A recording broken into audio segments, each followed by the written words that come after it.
बाकी जगह तो खूब अपराधियों के घर में बुलडोजर चलता है।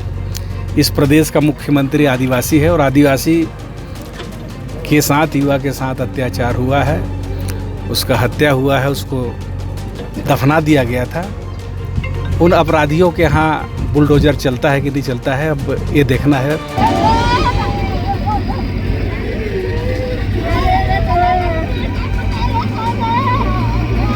जब संगठन सामने खड़ा हुआ, यहाँ तक कि एफआईआर तक नहीं लिखा जा रहा था लोगों का। परिजन जाके बोल रहे थे तो उनका एफआईआर नहीं लिखा जा रहा था। सामाजिक संगठन जब खड़ा हुआ उसके बाद फिर रात के 10-11 बजे एफआईआर लिखा गया। छत्तीसगढ़ में आरोपियों के घर बुलडोजर कब चलेगा, ये कहना है कांग्रेस सरकार में मंत्री रह चुके अमरजीत भगत का। छत्तीसगढ़ में बदहाल होती कानून व्यवस्था पर राज्य में भाजपा सरकार की जमकर किरकिरी हो रही है। सबसे बड़ी बात तो ये है कि राज्य के मुख्यमंत्री सरगुजा संभाग से ही हैं और इस संभाग में कानून व्यवस्था जिस तरह से चरमरा चुकी है, उसे लेकर विपक्षी दल कांग्रेस के नेता समेत आम जन भी लचर कानून व्यवस्था पर गंभीर सवाल उठा रहे हैं। अंबिकापुर में व्यवसायी के युवा पुत्र की हत्या की गुत्थी अभी तक नहीं सुलझी है और अब एक आदिवासी युवक की नृशंस हत्या पर पुलिस की सुस्त कार्यवाही पर लोग उंगली उठा रहे हैं।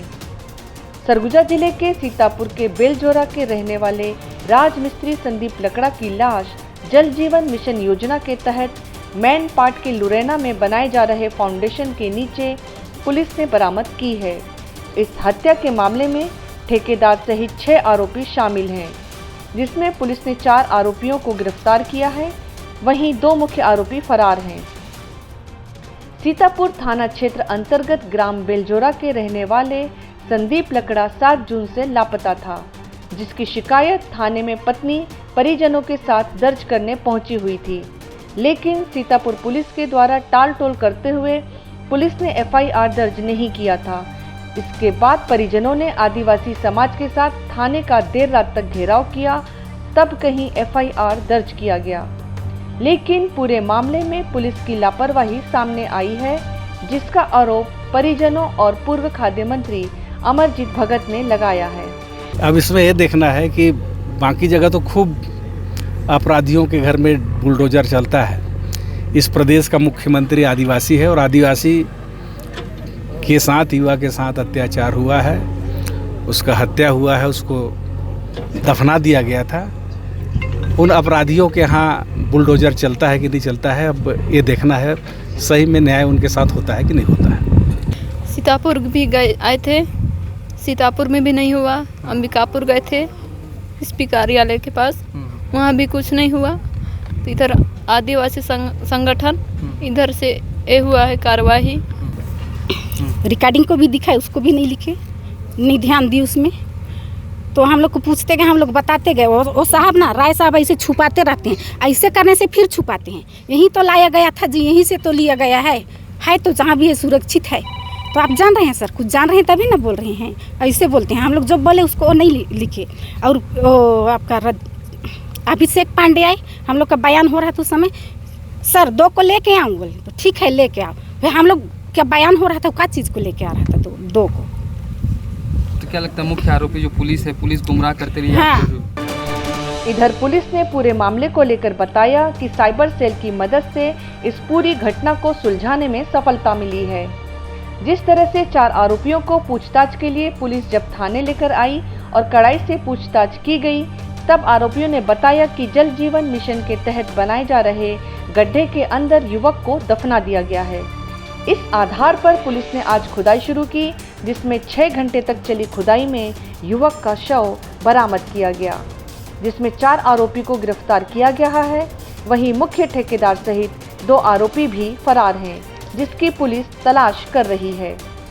गौरतलब है कि इस पूरी घटना की साजिश रचने वाले मुख्य 2 आरोपी फरार हैं। पुलिस की कार्यप्रणाली पर जिस तरह परिजन आरोप लगा रहे हैं, उसमें राज्य में पुलिसिंग पर सवाल तो उठ ही रहे हैं, साथ ही सरगुजा के कई थानों व पुलिस चौकी में लंबे समय से पदस्थ पुलिस वालों पर पुलिस अधिकारी मेहरबान क्यों हैं, ये प्रश्न अब हर कोई जानना चाह रहा है। जब संगठन सामने आया सर्व आदिवासी समाज, तब जा कर के आज कार्रवाई हुआ है, वरना कार्रवाई होता ही नहीं। और जो राय साहब की बात कर रहे हैं, राय साहब कितने दिन हुआ है आए हुए यहाँ पे। वो पहले ट्रैफिक पुलिस में थे और जो फील्ड का जो जानकारी है उनको बिल्कुल नहीं आता है, तो उनके द्वारा लोगों को गुमराह किया गया, उनके परिवार वालों को गुमराह किया गया। जब संगठन सामने खड़ा हुआ, यहाँ तक कि एफआईआर तक नहीं लिखा जा रहा था लोगों का। परिजन जाके बोल रहे थे तो उनका एफआईआर नहीं लिखा जा रहा था। सामाजिक संगठन जब खड़ा हुआ उसके बाद फिर रात के 10-11 बजे एफआईआर लिखा गया, वो भी रोगा की। ये परिस्थिति है। तो हमारे साथ इतना अन्याय हुआ है और आज हम ये कहते हैं कि जब तक उनकी गिरफ्तारी नहीं होती है जो मुख्य आरोपी हैं, तब तक हम नहीं मानेंगे। बहुत कोशिश करने के बाद भी थाना वाले कभी रिपोर्ट नहीं लिख रहे थे। हमारे अनुसूचित जनजाति के आयोग के जो अध्यक्ष है भानु प्रताप, उससे संपर्क किया, ऑनलाइन हम लोगों ने वहाँ इस मामला को दर्ज कराया। इसके बाद में उनके ओर से भी एसपी को और थानादार को, सीतापुर टीआई को फ़ोन आया। बहुत कोशिश के बाद में उनके ऊपर अपहरण का और एट्रोसिटी एक्ट उनके ऊपर लगा। हम लोगों ने बार बार कोशिश किया कि उनको गिरफ्तार करिए, जिससे कि ये जो गुमशुदगी का जो नाटक रचा जा रहा है उसका समाधान हो। लेकिन उन्होंने कभी हम लोगों के समाज के लोगों का भी बात नहीं सुना। उन गरीब लोगों का बात तो लोग क्यों सुनते, लेकिन पूरे समाज खड़ा हो गया। तो लास्ट में ये लोग, फिर हम लोग हाई कोर्ट गए, हमारे अनुसूचित जनजाति हाई कोर्ट में लगाए। 2 तारीख को उसका सुनवाई हुआ और उसमें फैसला आया कि एसपी को तलब किया गया। और लास्ट में आज ये बहुत ही दुख के साथ कहना पड़ रहा है, हमारे समाज के एक व्यक्ति को हम लोगों ने खो दिए।